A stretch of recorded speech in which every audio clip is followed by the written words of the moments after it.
So have you ever actually been to an improv show? You know, the ones where people shout out random locations and the actors just have to make a scene out of it? Oh, yeah. I mean, they're usually either hilarious or just completely terrifying for everyone involved. Right. It's a high wire act. Yeah. But do you know the golden rule of improv? The one thing you absolutely have to do to keep the scene alive. Yes, and. You always say yes, and. Exactly, yes, and you accept whatever crazy premise your partner throws at you, and you just add to it. If I say we're astronauts on a cheese planet, you don't say no, we aren't. You say yes, and I brought the crackers. Right. So imagine we are doing the biggest improv scene in human history right now. I walk out onto the stage and I say, hey, we are going to build a machine that perfectly copies the human brain. And instead of the audience or regulators or even the scientists pausing to ask if that's a good idea or if we even understand the human brain. The entire tech industry just yells, yes, and here is $100 billion. Yes, and here are robots that learn from watching YouTube. Yes, and here are systems that can write their own software. It's honestly the perfect metaphor. And that is exactly where we are starting today. We're doing a deep dive into the shift register, specifically issue 49. Yeah. And the central theme here is that we are caught in this massive, unstoppable yes and loop with the future of intelligence. We're accepting the premise of copying the brain without ever hitting the pause button to ask if we're holding the map upside down. We really are. And what anchors this whole deep dive for me are what the newsletter highlights as the two tiny problems right at the very beginning. And we should probably note the word tiny there is doing a massive amount of heavy lifting. Oh, it's completely sarcastic, dripping with it. Yeah, I caught that immediately. So here's the setup. We are racing towards superintelligence by mimicking human neurology. We're trying to replicate observational memory, self-talk, all these deeply biological processes. Yeah. But we are blocked by two massive walls. Okay, hit me with the first wall. Problem number one, we don't actually know how the human mind functions. Which seems like, well, a pretty significant issue if you're trying to build a digital copy of it. Just a bit. It's like trying to build a working replica of the space shuttle using only a blurry Polaroid photograph. Exactly. I mean, we have theories, Yeah. we have neuroscience, but the actual mechanical process of thought, it's still largely a mystery. But that leads directly to problem number two, which honestly might be even weirder. What's that? We don't actually know how the AI intelligences we are building work either. Wait, hold on. We built them? We wrote the code? How do we not know how they work? We know the math, we know the architecture, we know exactly how to train them, but the emergent behavior, the actual way the model decides that this specific word comes after that specific word to create a completely novel, coherent thought. It's a black box. Complete black box. We observe the output, but the internal logic is totally opaque to us. So let me just get this straight. We are building a copy of a mystery. Using another mystery, yes. And we're doing it at a pace that is breaking records basically every week. Every single week. Okay, let's unpack this. Because today's deep dive isn't just about abstract philosophy. We are looking at a pivotal moment where we are essentially uploading brains into boxes. And we've got editorials written by the AIs themselves to look at, which are wild, by the way. Completely wild. We'll get to those. And we've also got a massive security breach that reminds us just how fragile this entire digital house of cards might actually be. It's a fascinating mix of sources. You have this high-concept sci-fi stuff on one hand, and then the very hard, very messy reality of data security on the other. So let's start with the brain-in-a-box concept. The source material talks about a major shift in architecture. For a long time, the big critique of AI was that it's just a stochastic parrot, right? Right, just guessing the next word based on probability. But we aren't just doing simple pattern matching anymore, are we? No, we really aren't. And that's the critical pivot point in this issue. The sources, specifically a report from VentureBeat, indicate we are moving towards something called observational memory. Observational memory, that sounds disturbingly human. That's exactly the point. To understand why this is such a huge deal, you have to look at how we currently do things. Right now, most advanced AI systems use a technique called RA, retrieval augmented generation. Right, RA. We've touched on that before. It's kind of like giving the AI a library card. That's a great way to put it.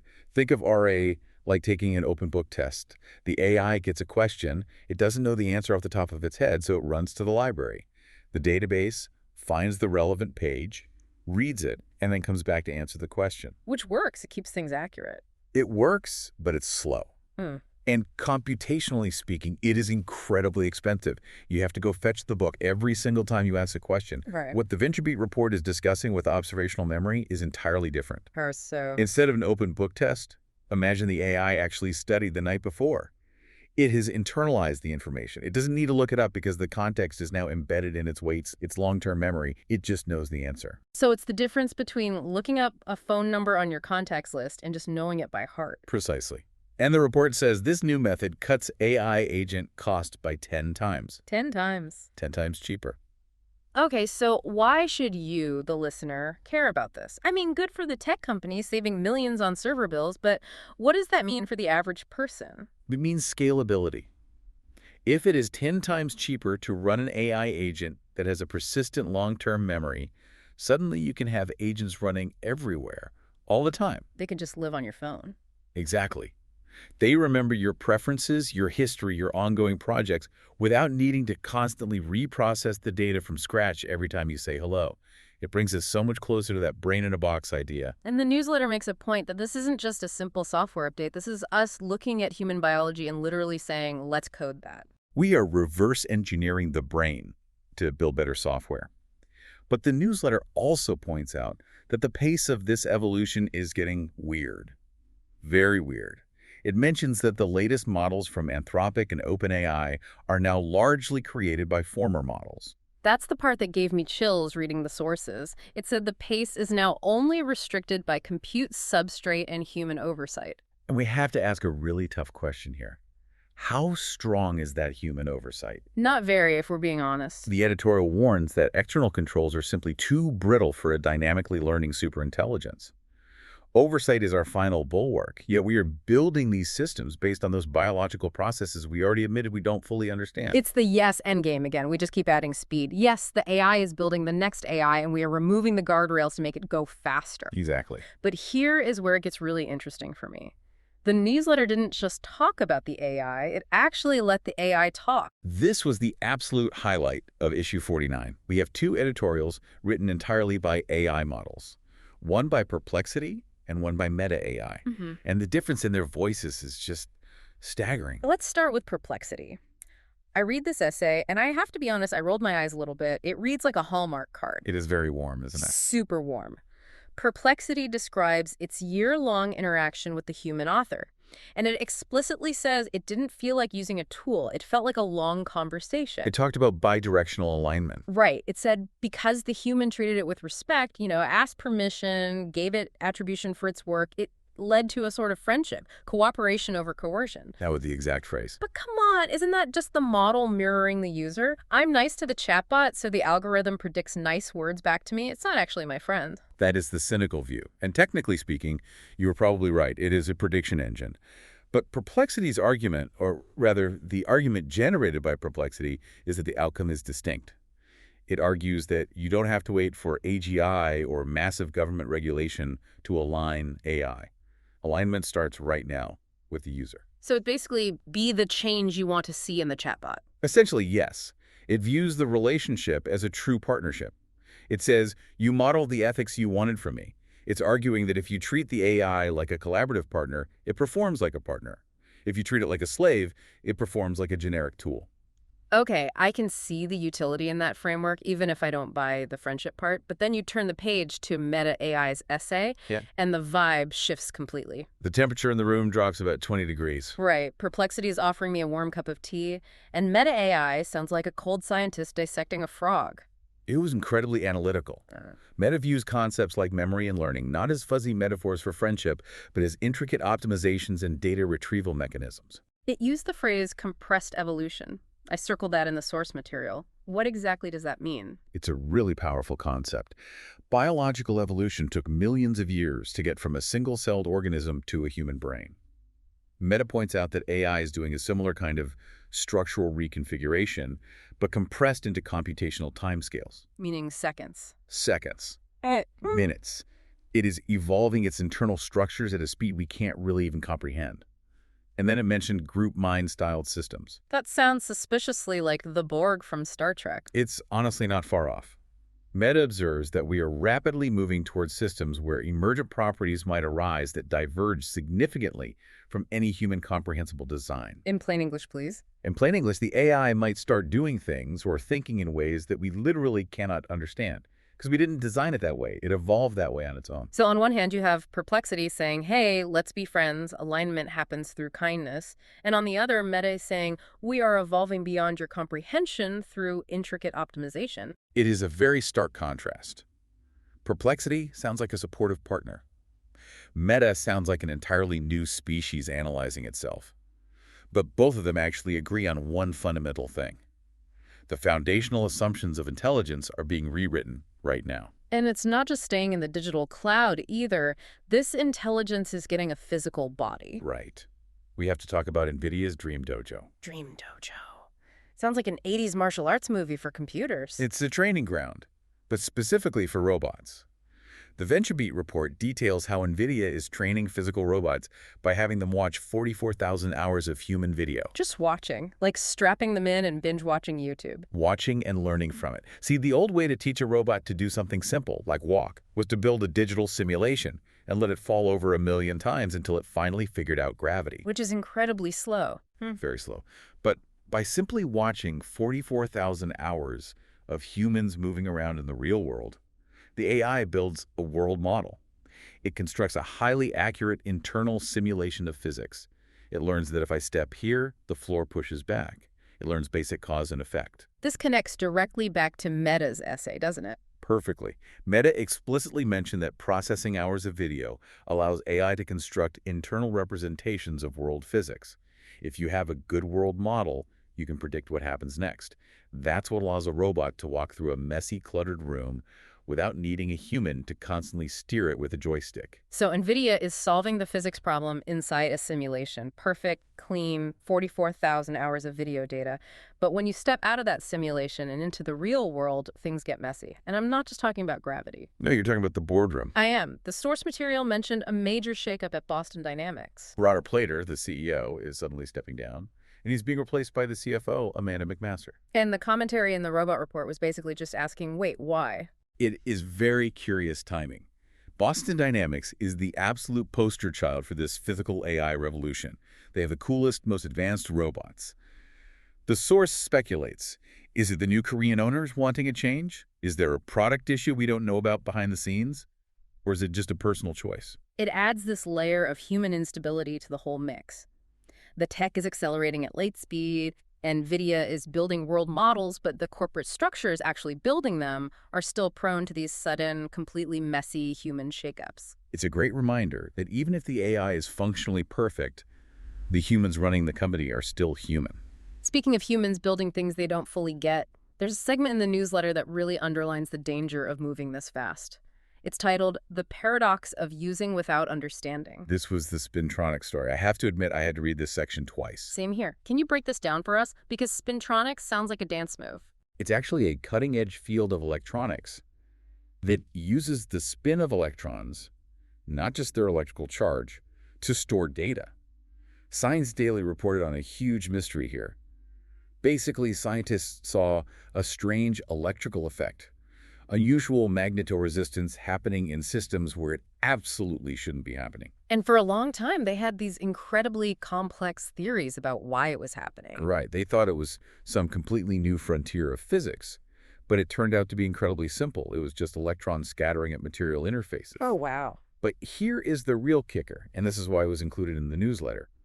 We have been building and selling products based on Spintronics for years. Wait, so we were storing the world's data on hard drives that use this tech without actually knowing why it worked? Exactly. We observed the effect, we utilized it, we heavily monetized it, but we fundamentally didn't understand the physics behind it. We were innovating years ahead of our actual understanding. And the newsletter draws a direct line from Spintronics to AI development. It does. It argues we are doing the exact same thing right now with large language models. We are deploying them into consumer products, into banking systems, into hospitals. We observe that they work.